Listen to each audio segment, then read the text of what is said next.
तो अयोध्या में राम मंदिर के उद्घाटन की तैयारियां चल रही हैं। धार्मिक अनुष्ठान शुरू हो चुके हैं।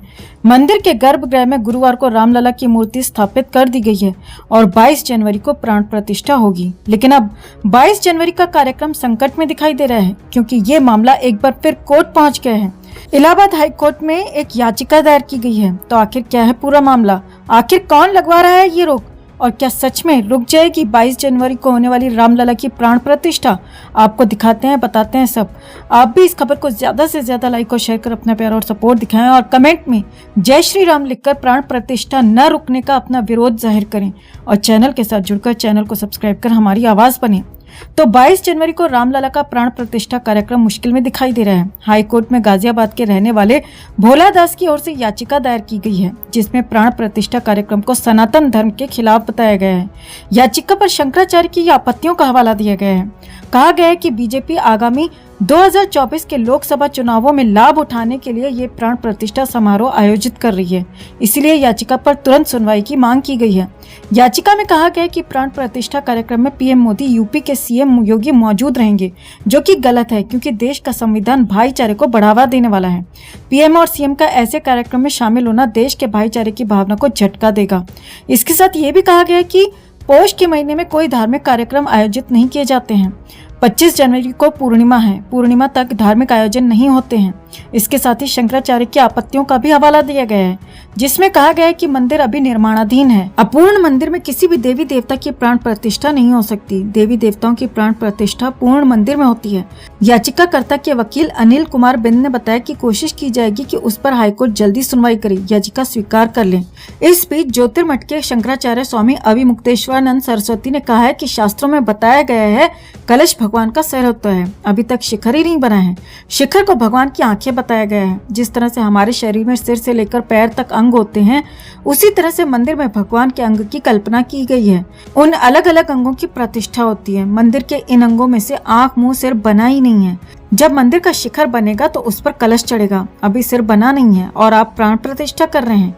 ये कोई सामान्य गलती नहीं है। फिलहाल निगाहें कोर्ट पर हैं। सवाल उठ रहे हैं कि क्या मंदिर की 22 जनवरी को होने वाली रामलला की प्राण प्रतिष्ठा पर रोक लगेगी? आपका क्या मानना है? क्या आपको भी इसमें विपक्ष की चाल नजर आती है, या आप शंकराचार्य की बातों से सहमत हैं? कमेंट में जरूर बताएं, और खबर को ज्यादा से ज्यादा लाइक और शेयर कर अपना प्यार और सपोर्ट भी जरूर दिखाएं। तो अयोध्या में श्री राम को विराजे जाने से पहले टीवी के पर्दे की आज तक की सबसे पॉपुलर सीता ने प्रधानमंत्री से कर दी है ऐसी अपील कि पूरा देश सकते में आ गया है। नई बहस छिड़ गई है। किसी को नहीं थी उम्मीद कि 22 जनवरी से कुछ दिन पहले टीवी के पर्दे की सीता दीपिका चिखलिया ऐसा कुछ कर देंगी, ऐसा कुछ पीएम मोदी से कह देंगी। तो आखिर दीपिका चिखलिया ने कह दी है ऐसी कौन सी बात, कर दी है ऐसी कौन सी अपील कि पीएम मोदी भी पड़ गए हैं असमंजस में? और क्या पूरी हो पाएगी उनकी ये डिमांड, उनकी ये अपील? आपको दिखाते हैं, बताते हैं सब। कमेंट में आप भी जय श्री राम लिखकर अपना प्यार और सपोर्ट जरूर दिखाएं। खबर को ज्यादा से ज्यादा लाइक और शेयर करें, और चैनल के साथ जुड़कर चैनल को सब्सक्राइब कर हमारी आवाज बने। तो भारतीय सिनेमा या फिर टीवी के पर्दे पर अगर सबसे स्थापित, सबसे लोकप्रिय भगवान राम और सीता की जोड़ी रही है, तो वो निस्संदेह अरुण गोविल और दीपिका चिखलिया की जोड़ी ही रही है। आपको बता दें कि इन दोनों को 22 जनवरी को होने वाले रामलला विराजमान समारोह के लिए विशेष रूप से आमंत्रित किया गया है, और दोनों वहां पर पहुंचने के लिए बेहद उत्साहित हैं। लेकिन दीपिका चिखलिया ने कहा कि उन्हें एक चीज का बेहद अफसोस है, और यही नहीं, उन्होंने प्रधानमंत्री मोदी से अपील भी की है। आपको बताते हैं क्या है शिकायत दीपिका की। दीपिका ने कहा कि उन्हें एक चीज का बेहद अफसोस है। हालांकि उन्होंने कहा कि उन्हें अयोध्या से मिला निमंत्रण आरएसएस की तरफ से उन्हें निमंत्रण दिया गया। वो इस चीज को लेकर के बहुत ज्यादा उत्साहित थी। उन्हें इस बात की उम्मीद भी नहीं थी कि उन्हें इतने बड़े कार्यक्रम के लिए आमंत्रित किया जाएगा। लेकिन जब उन्हें कॉल आया और कहा गया कि आपने सीता जी का किरदार निभाया है, जो पूरी दुनिया में इतना लोकप्रिय है कि आपको सीता जी ही कहा जाता है, इसीलिए आपको वहां पर उपस्थित रहना ही है। उन्होंने कहा कि मैं ये सुनकर पूरी तरह से अचंभित हो गई। लेकिन साथ ही दीपिका ने एक बात कही है कि रामलला वहां विराज रहे हैं, लेकिन उनके साथ सीता जी नहीं। इस बात का मुझे बेहद दुख है। भगवान राम के साथ सीता जी होनी चाहिए। उन्होंने कहा कि वो प्रधानमंत्री से ये अपील करती हैं कि अयोध्या में राम जी के साथ सीता जी की मूर्ति को भी विराजा जाए, उन्हें भी वहां स्थान दिया जाए। राम जी को अकेला न रखा जाए। अगर माँ सीता भी होंगी तो सभी महिलाओं को बेहद खुशी होगी। हालांकि दीपिका की ये मांग है, लेकिन इसके साथ उन्हें ये गर्व भी है कि वो आने वाली पीढ़ियों को बता सकेंगी कि वो इतने बड़े ऐतिहासिक पल की साक्षी बनी थी जब भगवान राम को अयोध्या में विराजा गया था। तो दीपिका चिखलिया की इस अपील पर आप क्या सोचते हैं? क्या भगवान श्री राम के साथ माता सीता भी विराजी जानी चाहिए?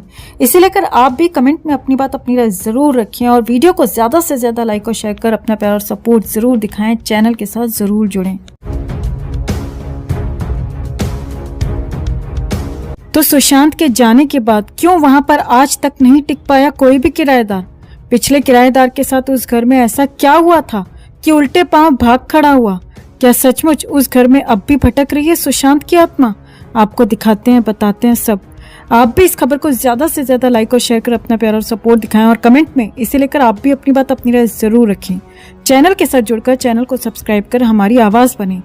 तो आज हम एक खास विश्लेषण लेकर आए हैं दोस्तों आप लोगों के लिए। ये विश्लेषण उन घरों के बारे में है जहां हत्या या आत्महत्याओं की कोई बड़ी हाई प्रोफाइल घटना होती है, और इन्हीं में से एक घर है मशहूर एक्टर सुशांत सिंह राजपूत का। आज से 3.5 साल पहले 14 जून 2020 को मुंबई के जिस फ्लैट में सुशांत सिंह राजपूत की मौत हुई थी, आज उस फ्लैट को ना तो कोई किराए पर लेना चाहता है और ना ही कोई खरीदने के लिए तैयार है। यानी सुशांत सिंह राजपूत के इस घर में कोई रहने के लिए तैयार नहीं है।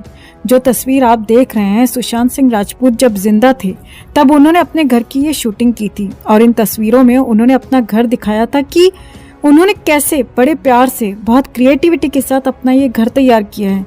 किस दीवार पर कौन सा पेंट किया है, रंगों का सिलेक्शन कैसे किया है, घर को किस तरह सजाया है, ये उन्होंने पूरे देश को बताया था।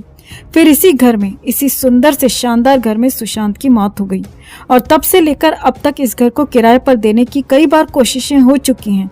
इसका किराया भी कई बार कम किया गया है, डिस्काउंट पर इसे देने की कोशिश की गई है, लेकिन फिर भी कोई भी परिवार इस घर में आकर रहना नहीं चाहता। और यहाँ बात सिर्फ इस घर की नहीं है, बात और भी घरों की है। कभी आपने सोचा है कि जिन घरों में हत्या या आत्महत्या की हाई प्रोफाइल वारदातें होती हैं, उन घरों का बाद में क्या होता है? आज हम आपको सुशांत का घर तो दिखाएंगे ही, बताएंगे कि सुशांत के घर में लोग रहना क्यों नहीं चाहते, लेकिन इसके साथ ही हम आपको नोएडा भी लेकर चलेंगे। नोएडा के जिस घर में आरुषि तलवार रहती थी और जहां पर आरुषि की हत्या हुई, उस घर का बाद में क्या हुआ।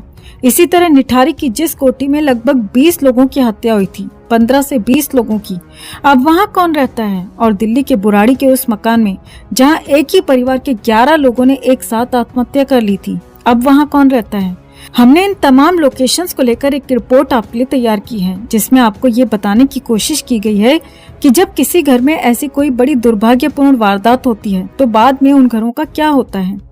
मुंबई की माउंट ब्लैंक सोसाइटी का ये वही घर है जहां 14 जून 2020 को एक्टर सुशांत सिंह राजपूत की संदिग्ध परिस्थितियों में मौत हो गई।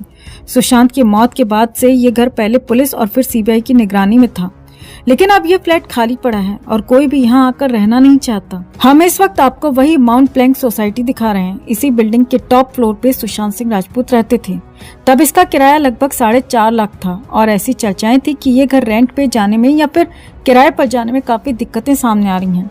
हालांकि सुशांत सिंह राजपूत की मौत के बाद ये घर कुछ दिनों के लिए किराए पर लिया गया था, लेकिन बताया जाता है कि उस परिवार को यहाँ रहते हुए बेहद अजीबोगरीब अनुभव हुए। कई बार उन्हें लगता जैसे घर के किसी कोने से सिसकने की आवाजें आ रही हैं, तो कभी आधी रात में लगता कि हॉल में कोई चहलकदमी हो रही है।